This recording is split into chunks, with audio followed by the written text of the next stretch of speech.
Hello, it's Deborah from the attic, and I have the Simon Says stamp kit for September 2020, and it's called Just Miss You.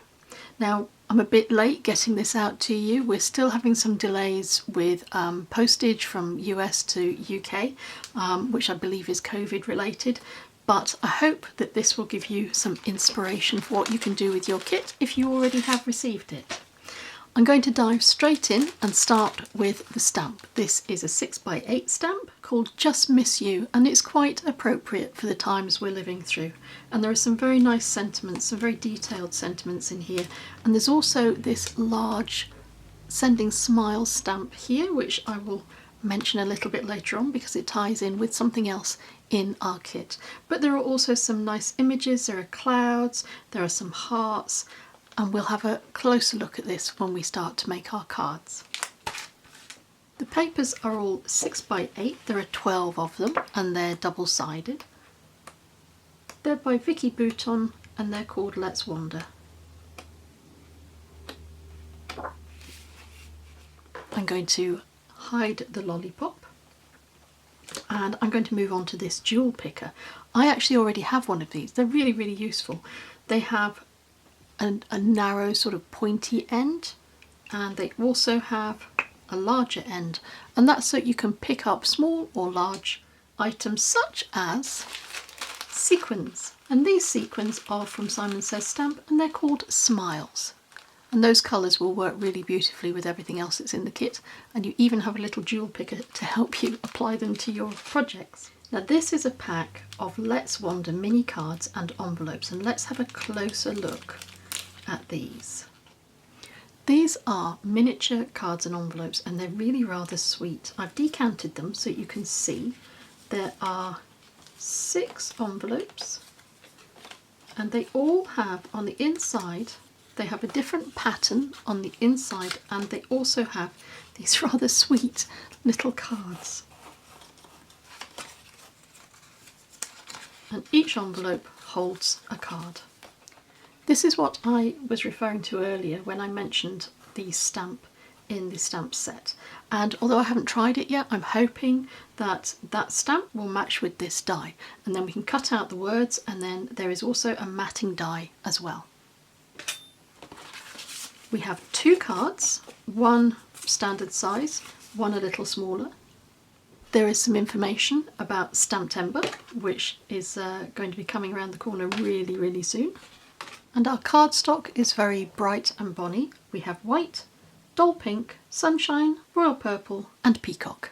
Because of the delay in the kit arriving, it has now sold out, but you can still buy the individual elements from the Simon Says stamp website, and I'll provide the links below this video. Just click the read more section and there'll be a drop down and you can follow the links there. But don't despair, because I came up with a different idea, so I'm going to show you how you can use a card template, a layout template if you like, to give you lots of ideas for how you can make cards. And to demonstrate how to use this, I'm going to use the Simon Says stamp kit. So I drew this out as a guide. So if you're looking for ideas for how to make cards, and if you run out of ideas, it's a good idea to have a template like this, and you follow this as a guide for where to position things on your card, and that's how you get a nice variety of cards. I'm going to show you what I mean. I drew this out just with a very simple element in the middle, and I can interpret this any way I want to. The first way I interpreted it was very literally. So I put a strip of paper from the top of one of the sheets of paper in the kit across about 2/3 of the way down. I took one of the toppers, one of the designs, and I glued it on top. So I followed this design almost, except that my rectangle went up and down instead of along like this, but this is a guide. And then I added a little bit of pizzazz with the sequins, adding a few little sequins on here from the kit again. And then I took a brown pen and I just went around the outside. If I had all of my paraphernalia around me, I might have sewn this. If you've seen previous videos, you'll know that I'm down to very, very bare basics in the attic at the moment. Scissors, glue, a ruler, a pencil, that's pretty much it because we're having a bit of a reorganisation. The second example is this one. Again, I cut down a piece of paper from the card and I put this ribbon effect across the lower third of the card, but this time I didn't glue it all the way across. Because we had these gorgeous little envelopes, I left a gap there so that I can put the envelope in there, and of course then the recipient can take out the envelope and you can write a private little message on the card that's included. And this doesn't have to be an envelope, this just could be a folded card that you could put over here and it would contain a private message.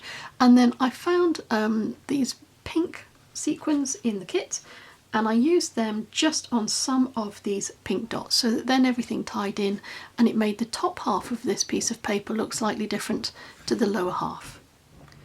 In this card I wanted to ring the changes a little bit and show you that you didn't have to have a rectangular thing here, you could interpret this in another way. So I used this as my base card and then I ripped across one of the pages that says hello all over it. I used the die to do a mat and I used the lettering die to cut out this from the green card and glue on top. In that die is also a little heart and I've attached that too. So this time I've split the card in half with complementary papers. In this card I wanted to use one of the really nice sentiments. If I was doing this card again I might centre this because it is quite long, but as it is I wanted to show you that you don't just have to have an image as your focal point, which is what this is, a focal point. You can use a lettering stamp or a sentiment stamp, just as we used the sentiment die in the earlier card. What about that matte die then, the one that we use to go behind the sentiment? On this card I wanted to add volume, so I've cut the matte die out 3 times and I've stacked it and glued it on top of each other, and then I've used a stamp to stamp on top in black ink with the Sending Smiles sentiment. And that's quite nice because it means that that stands proud of the card and adds texture to the card. I've gone around the outside with some brown ink to add a little bit of extra interest and also to try and capture the retro sense of this kit. So that's a few ways that we can use it that way, but of course you can use it that way too. So let's imagine this rectangle is a little bit larger and let's make use of some of the elements in the kit. I really like this, Travel is My Therapy. I thought this was a really nice topper. So I cut this out and I put it onto a piece of the green paper, and I also gave it this red border using one of the other pages in the paper pack. So this is another way that we can reinterpret this template. And there's another way that you can use it, of course, because you could turn it upside down again, so that this time your line and your focal point are on this side of the card, and that's what I've done with this card. So this time, instead of having a ribbon of paper, and of course you could use an actual physical ribbon, I've used, let me see if I can show you this more easily, I've used crochet thread and I've wound it around my card. I've cut out this topper as well from one of the pages in the kit, and I've stamped this with a heart and then the sentiment "Wish you lived closer," and I've used the houses paper to back this with because I thought that tied everything together, and I've used one of the gold sequins to go in the centre of the heart. I've popped a little hole in the top here and I've threaded my crochet thread through this sentiment. So that's another way that you can reinterpret a template. Even if you missed out on this specific card kit, I hope the template has given you some ideas of ways that you can use your existing papers and stamps and dies and focal points to create a really interesting range of cards just using the same basic concept. It's a really quick way to make cards as well, because it means that you're not thinking about will the shapes work together. You already know they will because you have your template and you know you can use it in various ways. So that leaves you free to concentrate on matching up the colours and choosing the contrasts and deciding on which things are going to be your focal points, as we had in each of these different examples. Thank you very much for your time. As always, thank you for watching. Stay safe, and until we meet again, take care.